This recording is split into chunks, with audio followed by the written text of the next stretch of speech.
Apps can do a lot of cool things. You could order dinner, gamble on your favorite team, and track your health. You could even get a mortgage. One click and you can be approved. I'm not sure by who or what country they're in. You deserve more from the mortgage industry. At AnyMac Home Mortgage, we believe in the need for live human interaction during a very complex process. The kind of service and guidance which an app simply can't provide. Our customers are more than credit scores and income documents. They're individuals and families who live in and strengthen our communities. Their story is our story, and that story begins in a home. Chris Sawyer is an expert on providing superior customer service and in meeting the mortgage needs of current and future homebuyers. With over 18 years of experience in the industry, Chris is able to help customers migrate through the home buying and home financing process by using his wealth of knowledge as a well-qualified mortgage professional. And best of all, Chris is located in Cromwell, Connecticut, where he has helped hundreds of clients in Connecticut, Massachusetts, and Rhode Island make their dreams of homeownership a reality. Visit chrissawyer.any-mac.com. Email him at csawyer@any-mac.com or give him a call, 860-878-8730. Chris Sawyer, NMLS number 39345, corporate NMLS number 338923. AnyMac Home Mortgage is an equal housing lender. American Neighborhood Mortgage Acceptance Company, LLC. DBA AnyMac Home Mortgage. Lo-Fi Direct. Connecticut First Mortgage Correspondent. Licensed lender. Broker number ML 338923. Massachusetts Mortgage Lender and Mortgage Broker License number MC 338923. Rhode Island Licensed Lender. License number 201128110L. Call for additional details. Welcome to Sports Talk with RNJ. I'm Steve Risseer, along here with Justin D'Onofrio. We got a busy show on our hands. I mean, we got some things that want to be banned. The Tush push, the torpedo bats. That's been a big topic of conversation these last couple of days. But we got to start with what's going on this weekend, the Final Four. And for the first time since 2008, we got 4 number 1 seeds in the Final Four. You have Florida, Auburn, Houston, and Duke. And I think these are the 4 best teams in the Final Four. And I'm regretting my bracket. I wish I took all 4 of these number 1 seeds. I never take 4 number 1 seeds ever because it rarely happens. But this year, I really wish I did because these are clearly the 4 best teams in college basketball. I mean, they both shoot the ball really well. They both play good defense. They both have inside games. They both are just they're both just really all 4 of these teams are the best teams. These are the 4 best teams in college basketball, and should be a very exciting Final Four with these 4 tems. But we're going to start with the first game. We're going to start with the Auburn and Florida game. This is a rematch of a game in the middle of February, which Florida won 90-81 over Auburn, and that was like one of Auburn's one conference. That was like Auburn's one loss they had in the SEC for a while until they lost their last 2 SEC games. But yeah, I mean, I'll start with you, Justin, and in this matchup, and we'll start with Florida. We'll start with Florida. What does Florida have to do to win this game? Yeah, actually, I want to go back to your point there about all the 4 number 1. So all 4 of these teams are in the top 10 of KenPom's like all-time rankings from '96. So wow, we do have 4 like. So this is like a historic Final Four. Pretty much, yeah. So and that his rankings go back to '96. So it kind of shows you, yeah, it's anybody can pick chalk, but yeah, maybe this was probably the year to do it, and they've kind of clearly look like the 4 best teams. But yeah, for Florida, their keys in this one is Walter Clayton. Again, he just has to be, he's that guard right now that he's just making all the tough shots late. He's kind of playing like he's not ending his career yet, and he's probably going to be a first-round pick now, which a month ago, I don't think he would have been. So he's rising his draft stock too right now. He's been unbelievable. So, he's been awesome. Number 2 for him is Florida, the post defense. Condon really showed on Saturday night. And Florida doesn't like to double in the post either. They rather have you beat them scoring down low in the post and them kicking out. If you double team, kicking out, hit a 3, they rather lose if you just beat them in the paint. So I don't know how, Broome came back in the game. He's probably not 100%, but that's the thing. It was kind of puzzling. It was a great moment to see him at that 3, but it was puzzling to see him come back in. Yeah, it was because he felt like they were in control pretty much the entire game. That they didn't really need him to come back in. So yeah, like if Broome could have a big game, I don't know if. I think they'll probably put Condon. Maybe they put Houck on him. But that's another one there. If Florida's post defense, if they get kind of blitzed by Auburn down low, maybe there's a problem because Texas Tech did a pretty good job in that area. And then my third one is take advantage of the drop coverage because that's what Auburn wants to do. And when you have a guard like Walter Clayton, it's pretty tough to live that way and get out with a win. Um, so that one as well, Walter Clayton, Elijah Martin too, knocking down shots. So, kind of expose that drop coverage that Auburn's going to play against you as well there. Yeah, my keys are first, and I'm with you with the first one, Walter Clayton. He's been phenomenal in this tournament. You saw the way, so we both saw it against UConn. We saw it in the Elite Eight game, how good he was, and he's definitely risen. His draft stock has risen from a second round pick to a first round pick in this tournament. I mean, he's a top 3 player in college basketball, and he's proven it in this tournament. He's probably been the best player in the tournament. He's been outstanding for Florida in this tournament. So yeah, so for one of mine is Walter Clayton has got to be great. Number 2 for me is for the Denied Broom thing. I don't think he's going to be 100%, and I don't think he's going to be as effective as people think. So I think if Florida defends a 3, I think, and they did in the first matchup, they held Auburn to 31% shooting from 3-point range. If they defend the 3, I think they're going to be in very good shape in this game. I think if they defend the 3-point shot, they're going to be in very good shape. And then my third one, get an inside game from Condon. He's been inconsistent this tournament, Condon. And as we saw, he struggled against UConn. He's been inconsistent in this tournament. If they can get an inside game from Condon, and he had 17 points in that matchup in February, I think they'll be in very, very good shape to win this game. Yeah, absolutely. If Condon can get it going, like he played really well down the stretch. Like that Bama game, he had 27 and 10. That Auburn game, he had 17 and 10. So yeah, he's been very consistent, and that kind of opens some things up for Thomas Howell, who can who they could use and hit threes, and how to kind of they'll even play him a little bit at the 3 as well. So like they could go really big with Chichue as well. You could throw him in there. So yeah, if Condon can play well there, and yeah, slowing down Walter Clayton is definitely a huge one, and that's such a tough one the way he's playing right now. But Auburn finally kind of looked good on Sunday for the first time in a couple weeks. So maybe they're figuring things out. Why Florida didn't look great, like hasn't looked great, and yeah, looked great in the Maryland game. But with all those circumstances, surrounding Kevin Willard, I can't give him too much credit for that. I guess it's a lot of distractions. Exactly. So yeah, I mean, it should be. We'll see what Florida. This is what Florida's got to do, and now we'll shift over to Auburn, and I'll start with you, Justin. What does Auburn have to do to win this game? I'll be Pettiford. He's been really good of late, knocking down shots. He's really come along. The freshman from Jersey City. I know UConn's going after him for a while, and really could have used him this year. But he's been awesome. Lately as well, knocking down the shots. So he's a big one. That they're gonna need. Number 2 is in the first meeting in this one, Florida. I kind of talked about it for the UConn game. Florida loves to do their. Actually, I don't think I said it on the show. Florida loves to use ball fakes, and they'll even use head fakes to try to get you to move that defender to try to create an open back cut or at least get you moving. And Florida was able to kind of expose them on that. Auburn's been a little bit less aggressive since then. But if Florida can get some back cuts going like they did the first time, get some easy buckets, I think, Auburn's going to have a tough time guarding them. So that's another one for Auburn is kind of how their aggressiveness, are they, and making sure Florida can't get those open back cuts. So they do a really good job with the head fakes, with the ball fakes, with the ball, so it's, Florida does a lot of moving stuff. So that's a big one. And number 3, it's, can you get, how healthy is Broom, and can he be able to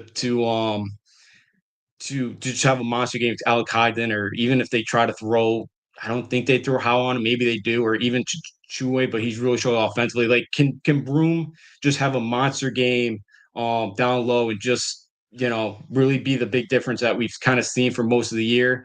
But that kind of depends on how healthy he is. But, can Broom go out there and be the best player in that one? Florida did a pretty good job the first time. He's 8 for 19. He did hit a 3, but he did struggle a bit now.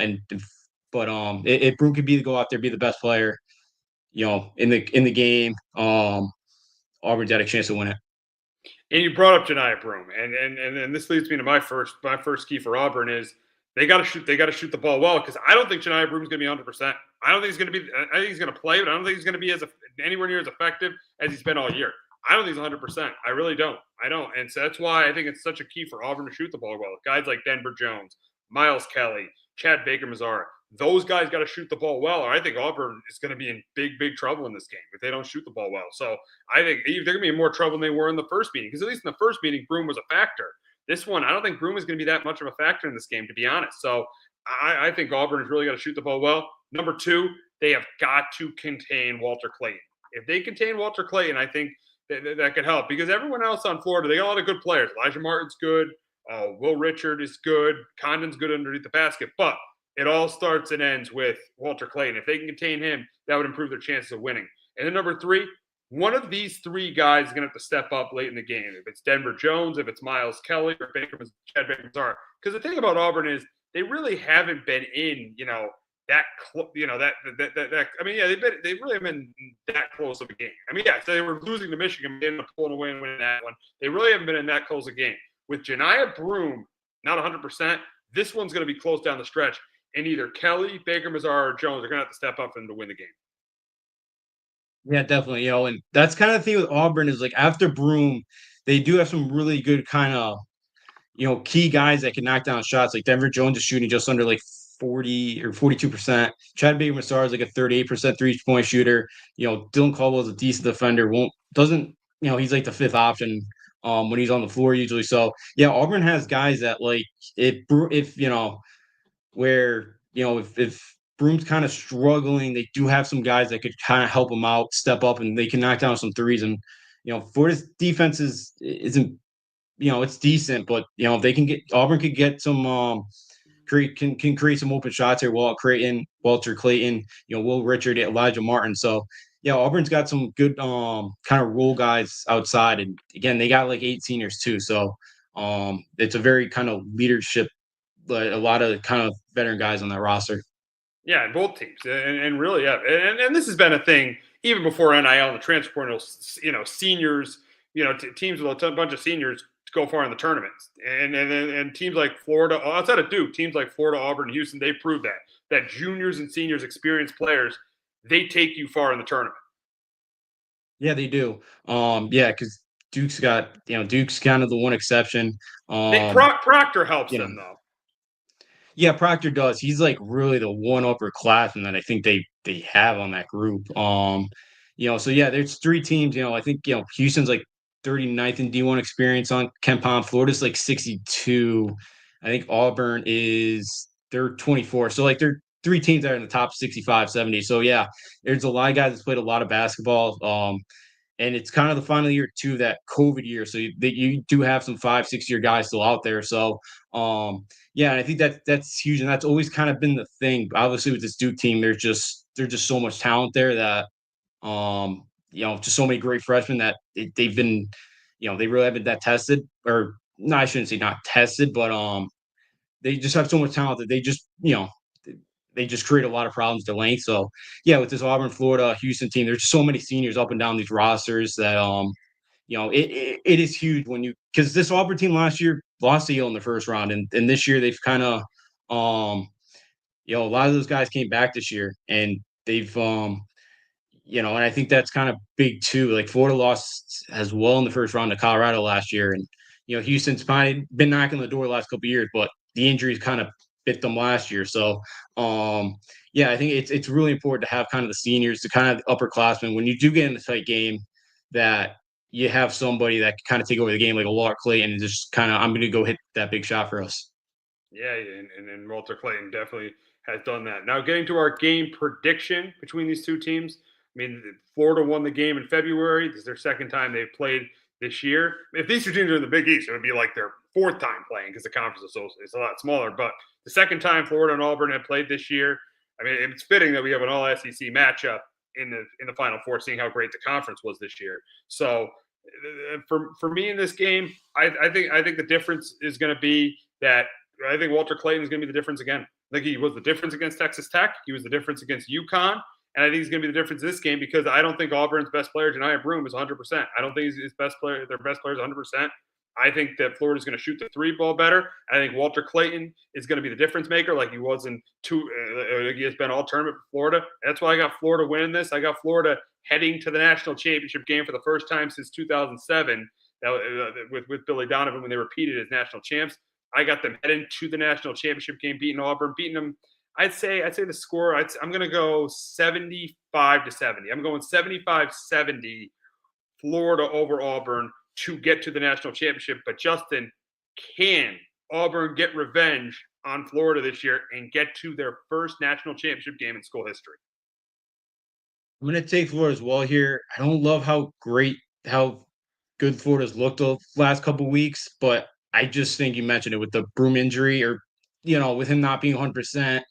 I'm a little weary taking Auburn in this one, so I got Florida in this one 78-72. I just think Walter Clayton's be too much. Elijah Martin's in it, he'll hit a couple shots as well, and I think Florida defends the paint well enough in this one where it doesn't kind of kill him where it almost did against Texas Tech. And I just think, you mentioned it, Walter Clayton's just going to be the difference maker. He's going to hit those tough shots late in games, and he's going to get Florida over the hump. Yeah, I think Florida. I picked Florida in my bracket to win it all. So I got to pick them to get to the national championship game. So I got Florida we both have Florida getting to the national championship game. But moving on to the second semifinal between Duke and Houston. Houston trying to get to their first national title game since Fly Slamma Jamma. Duke trying to get to their first national title game since 2015. In 10 years, that was Coach K's last national title. John Shire's done a great job taking over Coach K, getting to the Final Four in his third year. Calvin Sampson's done an unbelievable job with this Houston program. I remember back when I went to the AAC tournament 10 years ago, and Houston was like the number 10 seed in the AAC. Yeah. So a phenomenal job. And I remember in 2017 when UConn beat Houston. That was not a good UConn team that beat Houston in the AAC quarterfinals too. So that was back when Houston had Dotson and those guys. But Calvin Sampson's done a phenomenal job. He's done a great job everywhere he's been. I mean, I know he got in trouble at Indiana, but he did a great job at Oklahoma. He got them to a Final Four. He's already gotten Houston to a Final Four. So we'll see if Calvin Sampson get to his first national championship game.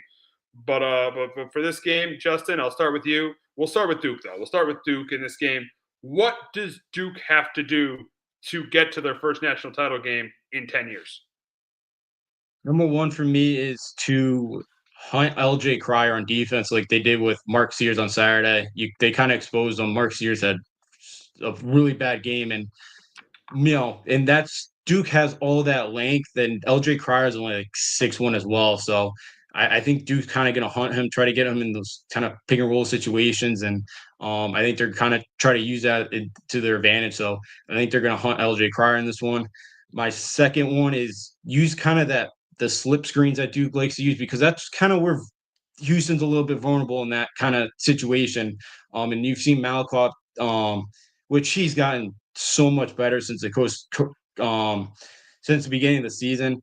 And, I think he got a really good game, in that. And number three for me is, handling the Houston pressure, because there's not too many teams Duke hasn't seen all year where they've, had the pressure that Houston's going to put on you. But I do think because of Duke's length that they're going to be able to manage it. Duke's number one in length. I think Houston is on KenPom, 243 in height. So Duke's kind of going to have that advantage in this one. And I think they're going to be okay. But, handling that pressure well, making kind of the overhead passes, I think that's going to be kind of key for Duke in this one Saturday night. Yeah, I think definitely will be. And for me, I'll start with Cooper Flagg. I'm going to start with Cooper Flagg, and he's got to continue to be just like I said with Florida. Cooper Flagg, to me, is the best player in college basketball this year. He's got to continue to be a difference maker. And the game where he was the biggest difference maker was in that Arizona game. He was phenomenal in that Arizona game. He was absolutely phenomenal. Yeah, he didn't have the best shooting game against Alabama. It didn't really matter because Marcus Sears was absolutely terrible in that game. But I think that Cooper Flagg has got to be the difference maker. Got to be the difference maker on both sides of the ball. And if he is, I think Duke has a really good chance. Number two, Proctor and Knuppel got to continue to stay hot from three. All year long, they've been great from 3-point range. They got to continue to stay hot from 3-point range. for this team to get to the national title game. And number 3, I'm with you with Malawatch. If Malawatch continues to be a threat on offense, Duke is going to be brutal to beat because he's so good on defense. He's probably one of the best rim protectors in the country. If there's a reason he's averaging this year under 10 points a game, but he's projected to be a first-round pick in the draft, it's because of how good his defense is. But you're starting to see his offensive game start. You're starting to see his offensive game start to come on in this tournament. So if Malawatch is really good, I think Duke is going to be really, really difficult to beat. Yeah, definitely. And, you mentioned Malawatch in the paint defense and the rim protection, and that's what Duke's kind of been missing the last couple of years. They really haven't had that guy, and Malawatch has finally give it to him. They really haven't had like that. Like Kyle Filipowski was playing that role last year, and he's not really, that's not really his game. And like even the year before that, like Derek Lively, I guess wasn't. Derek Lively was pretty good in that area, but it's something Duke's been missing. So yeah, and you mentioned Proctor's been playing out of his mind, especially knocking down shots. And if he can do that, Duke is just such a scary team to try to beat. It's just Duke teams just kind of they've been a bowling ball right now, and they've just like Alabama hit 25 threes on Thursday. Like you kind of figured they weren't going to do that again, even against Duke. Like you just figured that it was going to be even harder for Bama, but just like the way they made Mark Sears look and just their length and it just it's a really impressive team, and they're kind of built like an NBA team with the length that they have 1 through 5. They definitely are. They're playing great. They're playing really, really well. I would not be shocked at all if they end up winning this thing. I would not be not shocked at all. Now moving on to Houston, and I'll let you go first. Like I have for every game for all 4 teams. What do they have to do what does Calvin say have to do to get to his first national title game as a head coach? For Houston, number 1 is they got to create runouts. As I mentioned with the length, they don't really have that. They're not going to be able to kind of drive to the basket against Duke, and Duke with their length and all that. I don't think Houston's going to probably struggle, especially get to the basket. So they're going to need runouts. They're going to need transition baskets. They're going to struggle in the half court offensively against this Duke team. So number 1 for me is the runouts. Number 2 is the game where Duke lost in the ACC this year was Clemson. And what Clemson did in that game was they threw it down the block, and they had Cooper Flagg kind of was the primary post offender. Now, he's an average post offender. When you get him when you can back him down, and if Houston can kind of do that and get him in that situation, because that's the only going back to my last one, that's kind of the only position where you're going to be able to get touches down low. So I think for Houston, it's kind of you're gonna have to kind of expose Duke that way. They're averaging kind of that area. As long as the Malawatch isn't on you, so they can get Cooper in that area. They got a chance. And number 3 is the offensive rebounding. That's kind of what Houston built on. They're 11th in the country in offensive rebound percentage. Duke's 43rd in defense rebound percentage, but that's Houston's best offense too. And when they do that, if they can kind of find on the scramble, if they can kind of find somebody, an LJ Cryer, for an open 3, Emmanuel Sharp, Uzan,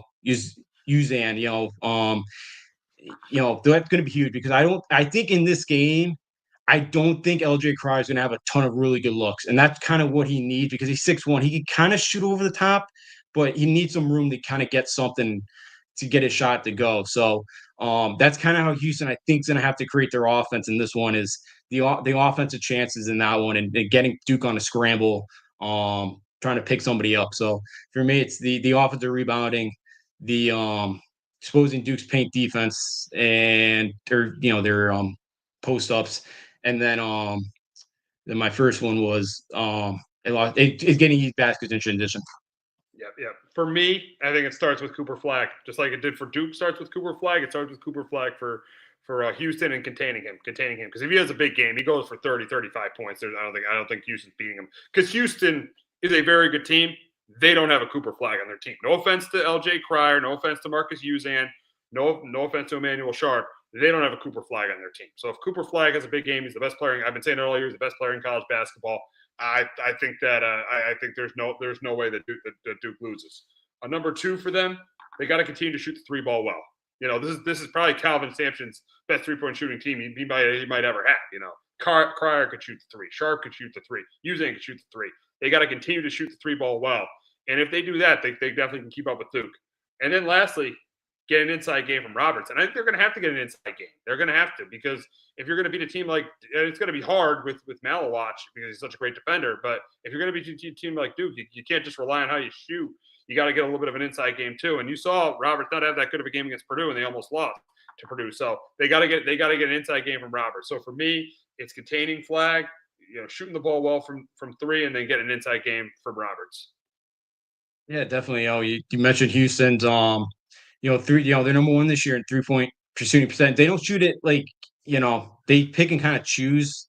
Like 33% of the points come from the 3-ball. So, they don't usually get to the free throw line. They're 315th in that. So they do have to hit open shots. And yeah, that's kind of my fear in this one is it's going to be tough to get open shots against this Duke team. That's switchable 1 through 5 pretty much. And Cooper Flag, if they kind of control him, try to slow him down, the turnovers were kind of a problem with him Saturday night. Maybe you can kind of get him to make a couple bad ones, and there's the kind of the leak outs and all that, and getting the post touches down low offensively at Roberts, Francis, if they get him going, is going to be huge because they got to try to get some easy baskets because it's going to be tough to try to score.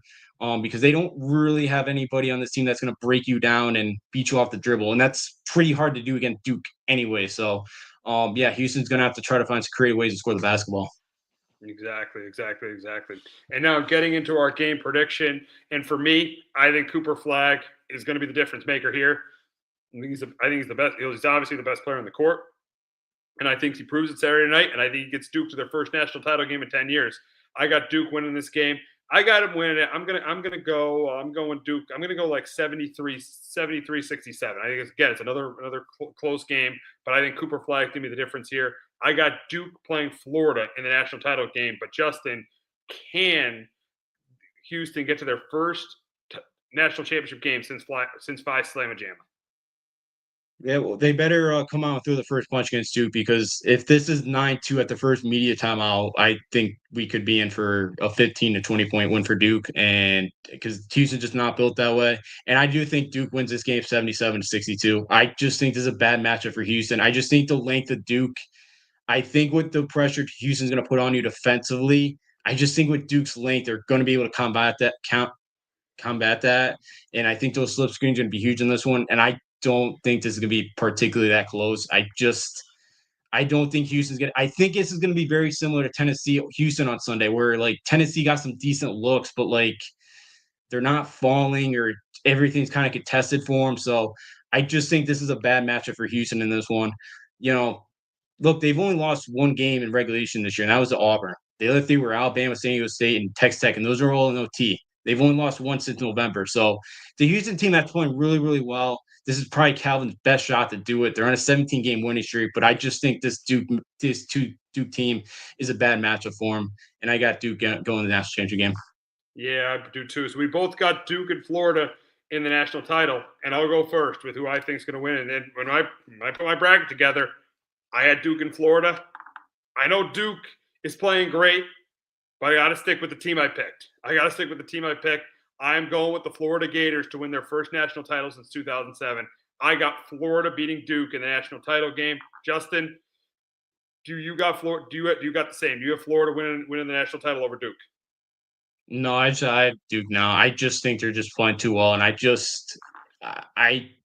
think Duke can be able to handle the 3 bigs that Florida could throw at you. Proctor knocking down shots. I think they could throw a couple different guys on Walter Clayton and kind of try to neutralize him a little bit. Duke is going to be able to match Florida at the 3-point shooting, and I do think it's going to be a pretty high scoring game in this one. But in that one, if it happens. I just think the way Duke's playing right now, again, I said it, we were talking about Florida. I haven't really liked the way they've been playing down the stretch, or in the tournament, just the Elite Eight game, that second round, they could have easily lost that game as well. And Duke really hasn't shown any kind of signs of kind of letting, or, having like any letdowns or anything, or just they just kind of they've just been a bowling ball, and I think that continues here, and I just think that they'll have answers to throw off Florida offensively, and Duke will win the whole thing. So it's crazy. You're picking John Shire to win a national title. I know it hurts. It hurts. He's done a pretty good job. The sets that they run offensively, he's again. It's not all just roll the balls out there and Virginia beat you with talent like the K or Calipari do. Like I will give him credit for that. Wow, roll the balls out there with Coach K. Wow. The last 5-10 years. That was wow. He did win a national title. He won a couple national championships. He did, 2015.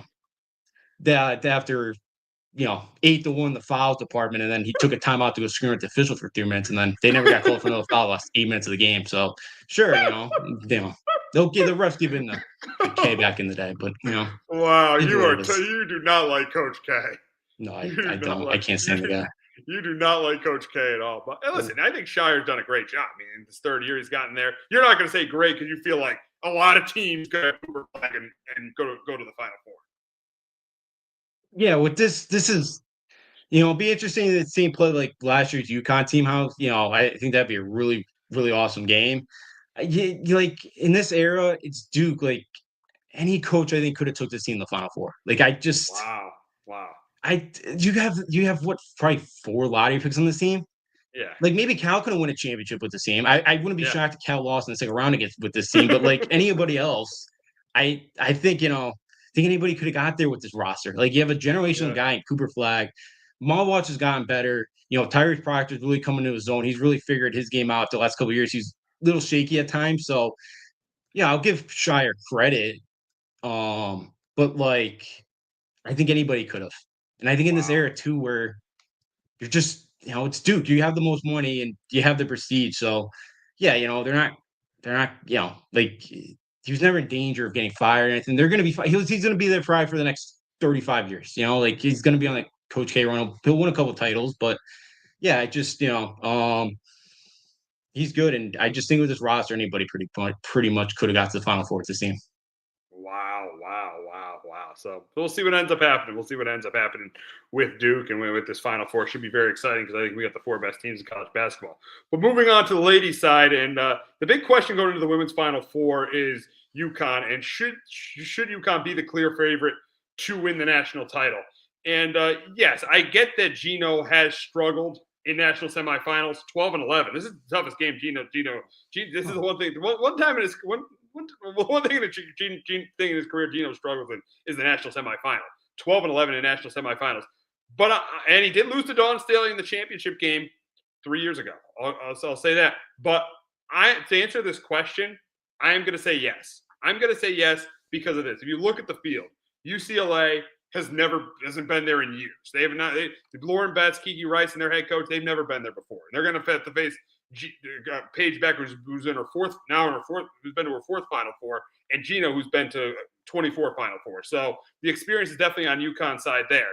You look at the other 2 teams in the Final Four too. First, you look at Texas. You really think if Texas plays UConn in the national championship game, that UConn has any shot of? Is there any way UConn loses that game? No way.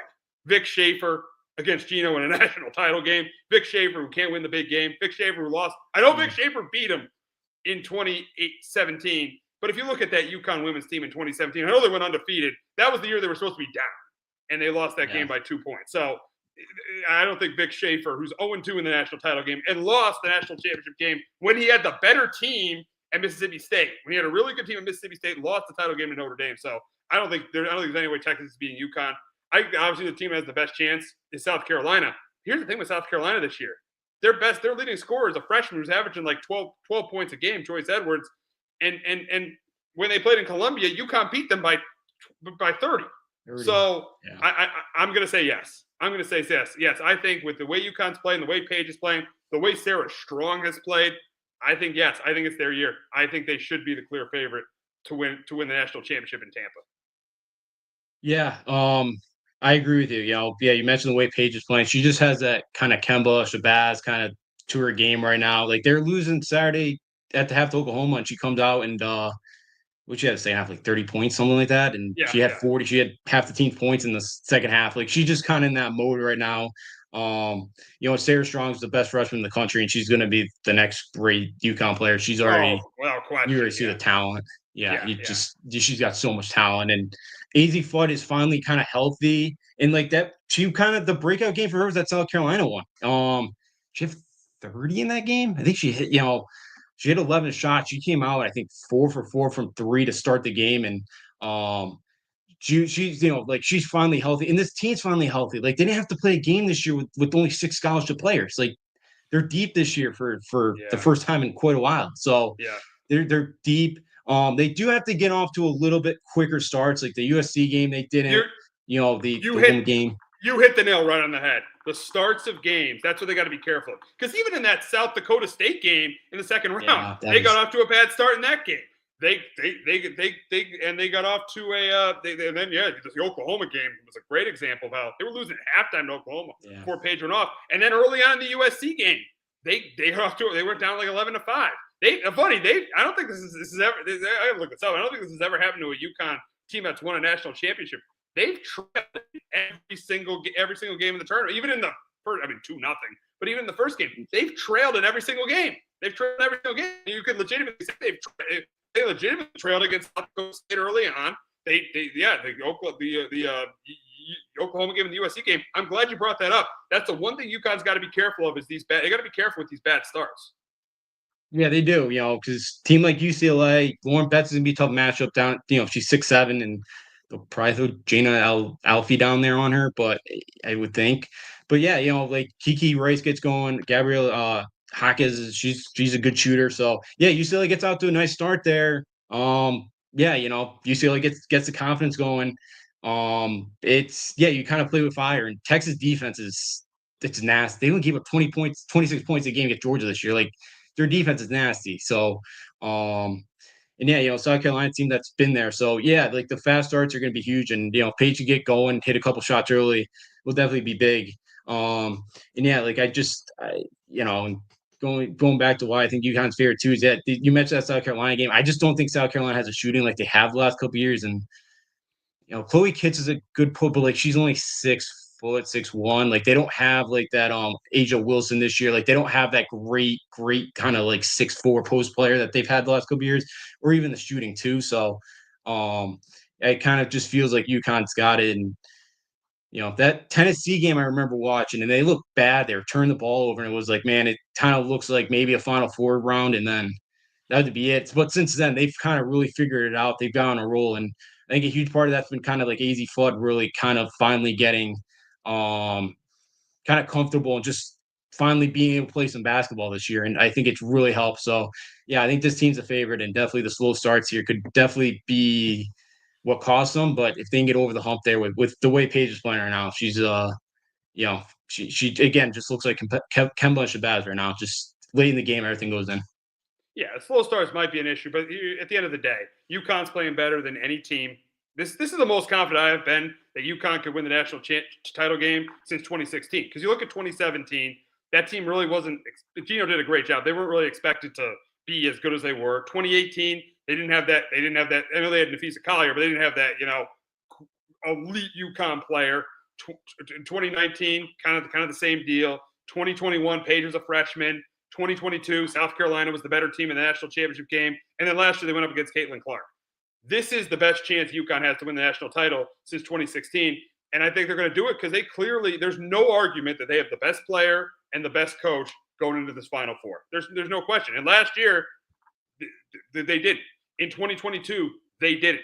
And I would even argue, in 2019, they didn't. 2018, they didn't. This is the first time since 2016 that they got the best coach and the best player, and that's why I just can't see them losing. Even though they lost to Dawn Staley 3 years ago in the national championship game, even though Geno's has had his struggles in the national semifinal, I just can't see this team losing. I got them winning the national title game, and I got them beating South Carolina in that national championship game. Yeah, I'm with you. I got UConn beating South Carolina as well. And yeah, I just you go back to all those UConn, and I'm not saying like Paige wasn't great, but I think the last couple of years, like in big spots, like Paige maybe is a little bit more passive she'll try to maybe get more of her teammates involved. Where like this year, you're kind of seeing her take command, take the ball in the big spot, and going out there and getting the job done. Like even I know it was a controversial call last year against Iowa. Like I still don't think they were going to beat that South Carolina team, even if they beat Iowa. That South Carolina team was really, really good last year.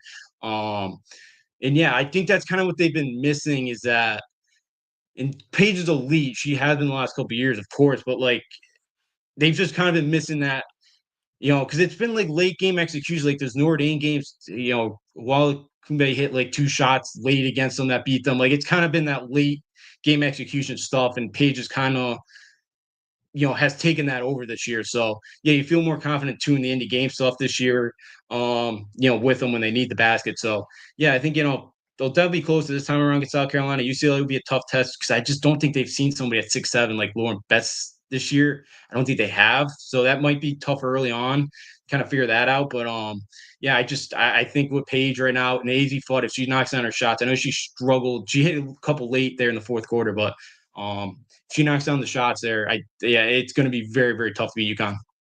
Yeah, they're going to be very tough to beat, and I think Gino brings home his 12th national title on Sunday in Tampa.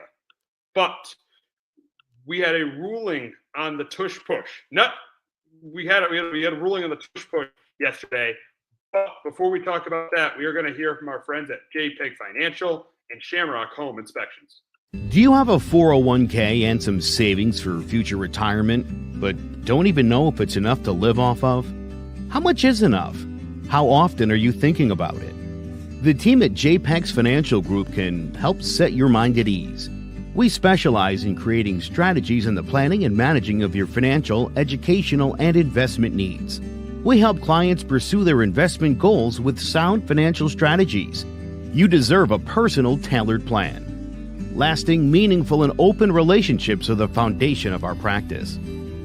You've worked hard for your money and should feel confident in your investment choices as you make decisions for your financial future.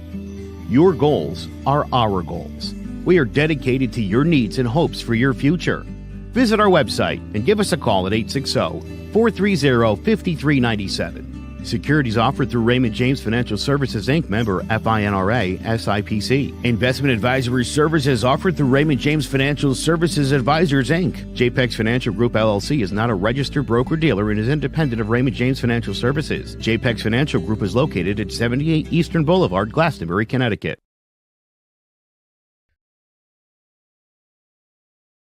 There's no bigger investment than home ownership. And to make sure the house is up to your standards, you need a professional to look it over. Brian Flanagan from Shamrock Home Inspections is a licensed home inspector and a member of the Connecticut Association of Home Inspectors. Brian was a contractor for over 15 years, so he knows how homes should be constructed and how mechanicals should work. What makes me a good home inspector was the 20 years that I was a home improvement person, doing all the different repairs that I have done and what other people have done wrong that I had to go out and fix. So I have a pretty quick eye on seeing what's right and what's wrong. Before you move, call Shamrock Home Inspections. Before you make the biggest investment of your life, call Brian Flanagan from Shamrock Home Inspections at 860-268-2566 or visit shamrockhomeinspectionct.com.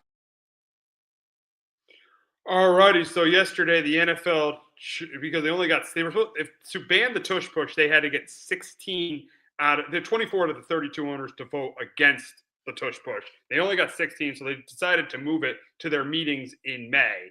They're choosing to revisit banning the Tush push. And the big question is should the Tush push be banned? And coming from someone who hates the Eagles, absolutely not. How about, if you're the Green Bay Packers, how about you learn how to stop the Tush push?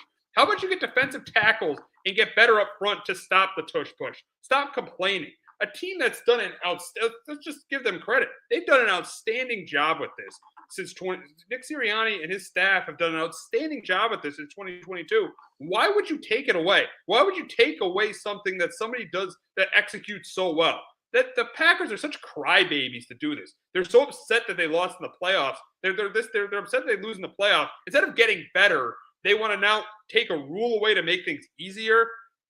I cannot stand what the Green Bay Packers are doing here. I think it's ridiculous that a team wants a tush push ban. How about you get better? Now, the scary thing is, I bet my team, voted against it too. I voted for the tush push being banned because they want the shortcut too. I know the teams that voted against it: the Giants, the Cowboys. I don't know what the Commanders did, even though Frankie Luvu was jumping off sides all the time. You better hope your Patriots didn't vote against it. That's not. I think if you voted for the tush push to be banned, you just want an easier path. You don't want to work hard to win a championship. Teams that didn't vote against the tush push, probably teams like the Ravens and the Chiefs and the Bills. Those teams didn't vote against the tush push. It's the teams like the Packers they're good, but they're not good enough, and they want an easier path to make it easier for them to win the Super Bowl and not be accountable for their loss to the Eagles. They want it easier and don't think it's a football play. That is ridiculous. There is no way this play should be banned. If this comes from someone who hates the Eagles and it would make it easier for the Giants next year, I don't want it to be easier for the Giants. I want the Giants to work harder to stop the tush push instead of make it easier for them. It is absolutely ridiculous that the tush push that there's even consideration that this play is getting banned. And I agree. And I think it would look pretty cowardly if they banned it right after the Eagles won a championship too. Like I just think that would make it look really cowardly. The only thing I would change in that play is you just can't shove the quarterback from behind them. That's the only thing I would change from it. Is you can't push them. Yeah. That's the only thing I change. But other than that, I don't mind it. Yeah, get better at stopping it, or if the Bills get better at running the play. It's I just say it's a bunch of excuse making. So I totally agree with you. It'd be cowardly to do it now. Get better at running it. Get better at stopping it. The Packers don't fumble the ball on the opening kickoff too. Like don't have your offense show up. And not wait till the fourth quarter to get something going. So so I totally agree with you. It shouldn't be banned. Just the one little thing of you just can't shove the guy from behind. That's what you're not supposed to do anyways. So that's the only thing I'd change from it. Yeah, make a little bit of adjustment, but this again. These are free. It's teams like the Packers who, let me tell you, I am not picking to go to the Super Bowl next year. I'll pick them to go to the playoffs, but I know already that's a team that can't handle it. That is making excuses, and there's a reason. This team has lost 5 out of their last 6 games to Dan Campbell and the Lions, and probably a team. I bet you the Lions voted against banning the tush push. I bet you the Lions are a team that voted against it. But the Packers are not. They're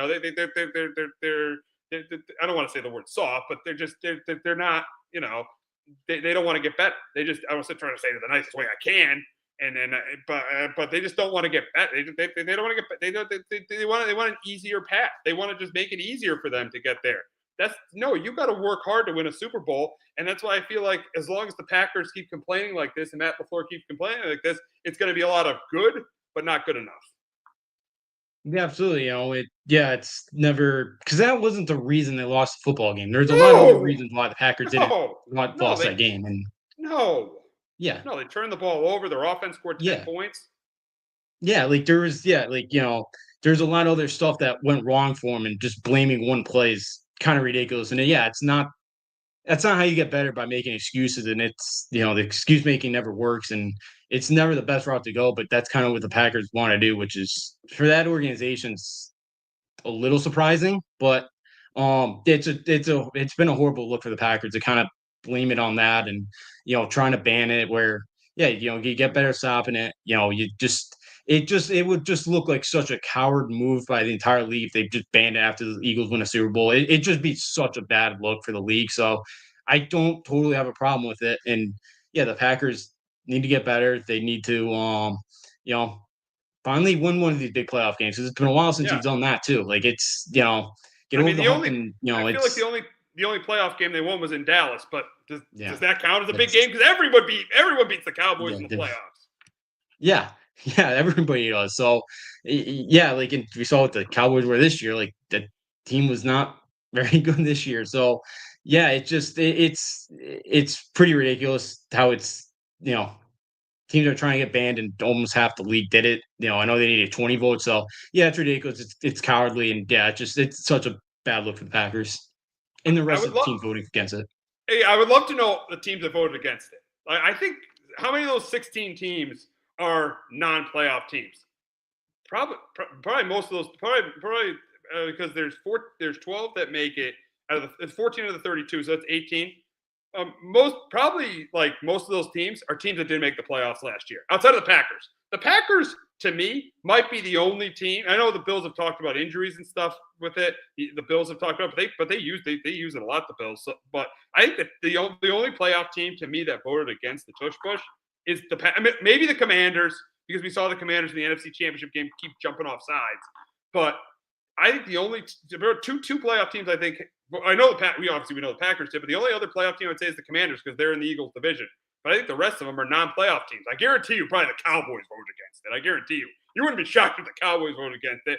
Obviously, you wouldn't be shocked if my team voted against it. I think one of the non-playoff teams that might have voted that might have been in favor of the tush push is you guys. Your team might be. I feel like there's a toughness, a physicality now with Vrabel. I don't think Vrabel wants excuses. He learned from Bill. He doesn't want excuses. So I think that you got the Patriots might be one of the non-playoff teams that that voted for the tush push just to not be banned. So this is completely a team. This all was started by a team that lost in the playoffs. That again can't win big games with Matt LaFleur, as we've seen. 2021 2019 NFC Championship game, they get destroyed. 2020 NFC Championship, they lose. 2020 NFC because he decides to take the ball out of his MVP's hands. Then 2021 number 1 seed, he loses. 2022 misses the playoffs. 2023 beats the Cowboys and loses in the first round, and then loses in the second round of the 49ers. And then last year he loses in the first round. So this is a team that was just upset that they lost and they're crying. This is ridiculous. This rule should not be taken away. How about you learn how to get better instead of crying about a rule to get taken away? Absolutely ridiculous, in my opinion. So we'll go from one controversy to another controversy, and that's with the torpedo bats. And should the torpedo bats be banned? And again, I think this is absolutely ridiculous. Give the Yankees credit for getting ahead of this, for doing what they're doing. As a Yankee fan, I'm happy they're doing what they're doing. And they should be getting credit for this, not getting, called cheaters for this. They're doing this within the rules. What they're doing is within the rules. This is absolutely ridiculous. This guy from MIT did he give him credit for, figuring this stuff out, taking the time to figure this stuff out instead of, but then you got guys on the Brewers, bashing them. And, you got Dave Portnoy saying the same thing. I think it's absurd. How about, again, just like we said with the tush push, how about you get better? I think there's no way torpedo bats should get banned. Absolutely not.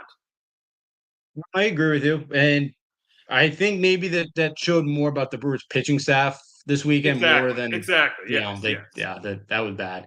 I felt bad for Nestor. That the way it ended in New York and then the way it already went for him. Because like last night Burns did a good job against them. They got Gallen tonight. Like we'll see again.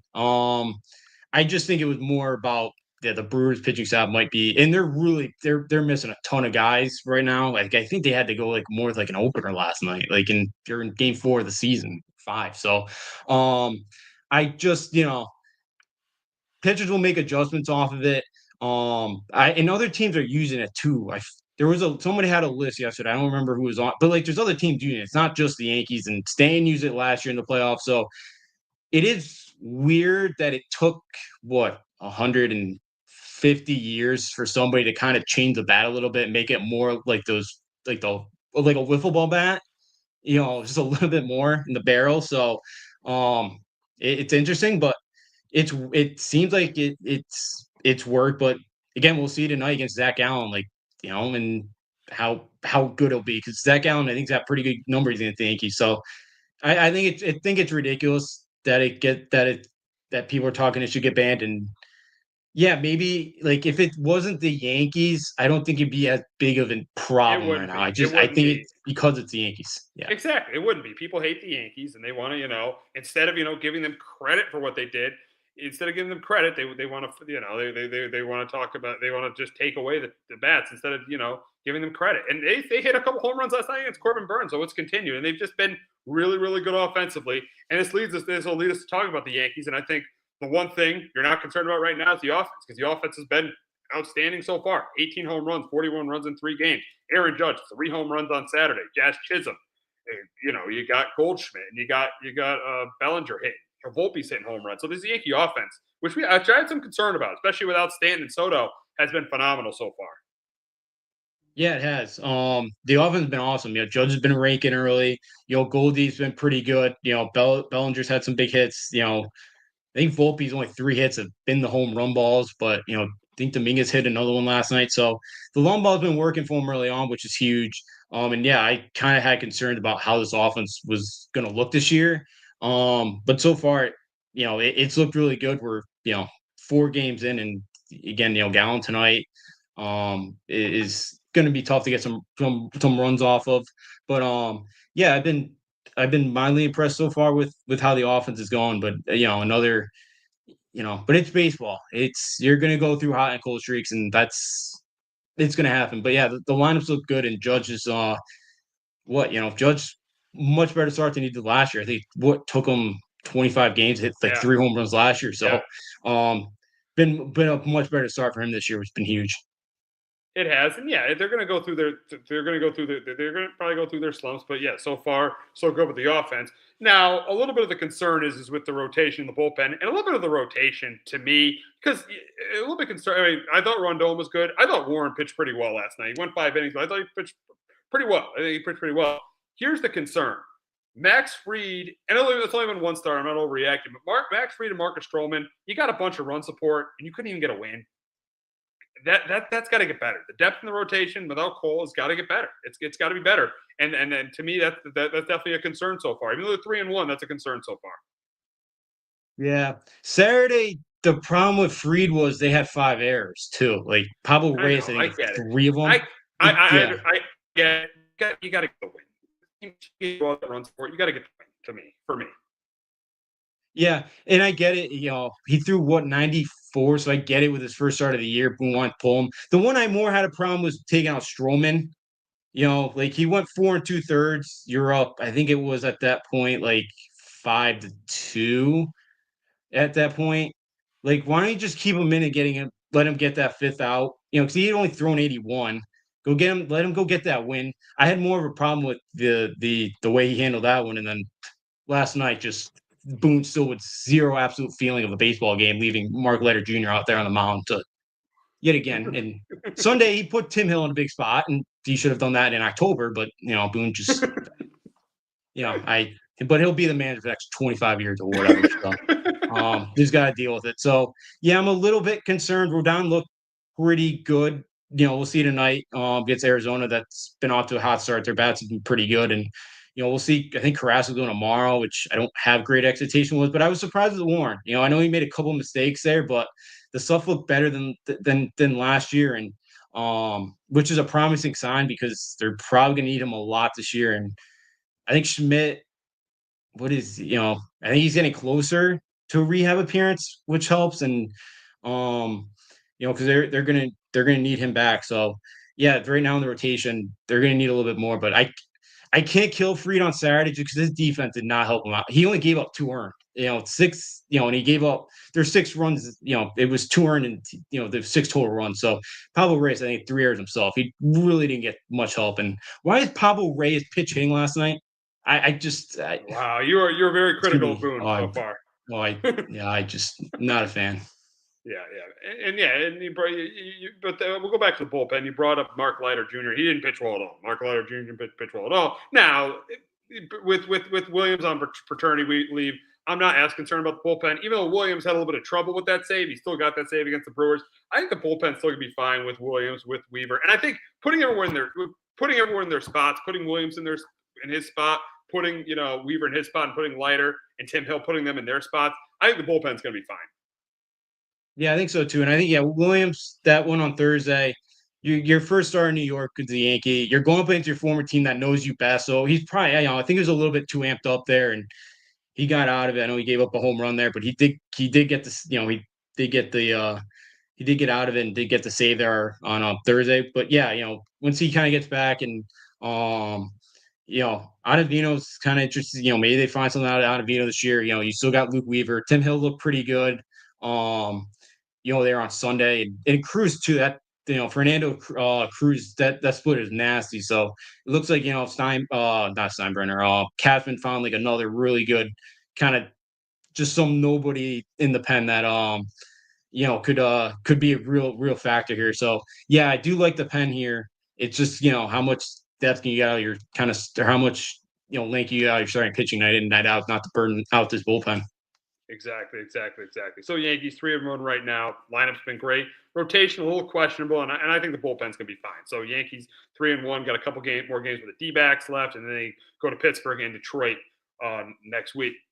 Pittsburgh this weekend and Detroit next week.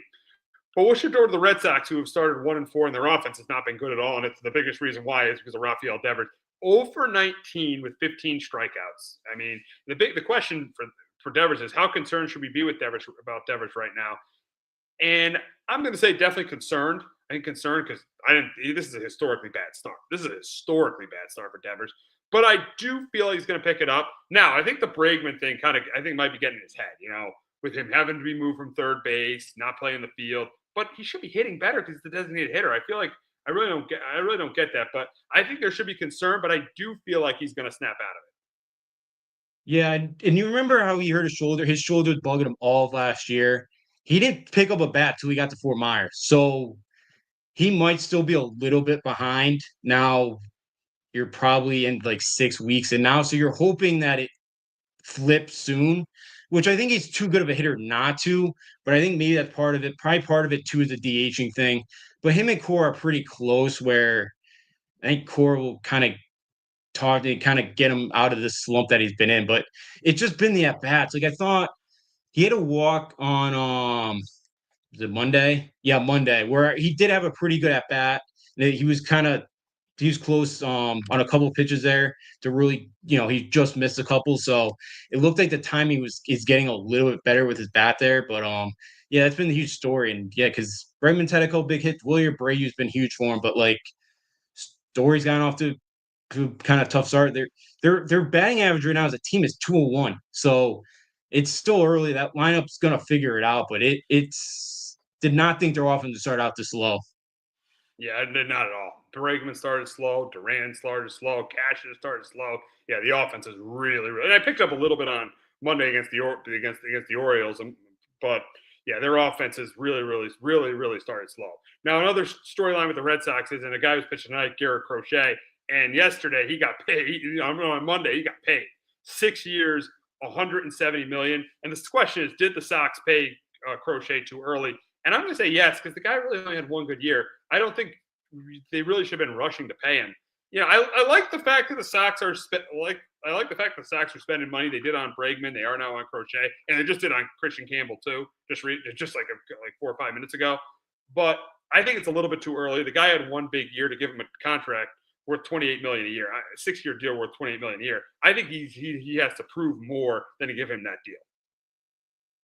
Yeah, I went back and forth. I think for the Red Sox, if you think where he could win the Cy Young this year, you probably rather pay him now before he has a Cy Young year, and you got to pay him plus 30 mil. Good point.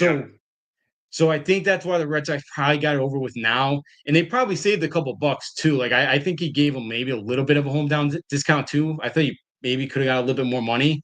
But yeah, like the stuff's there. I know maybe towards the end of the year he wasn't great last year, but he's got all the potential, and you kind of see it. And he'll be 31 when I think this contract's up. So I guess it's structured pretty similarly to John Lackey, and they, when they gave him in that deal, over a decade ago, I think it was. So I like the move there from Boston, and yeah, they're starting to kind of finally pay.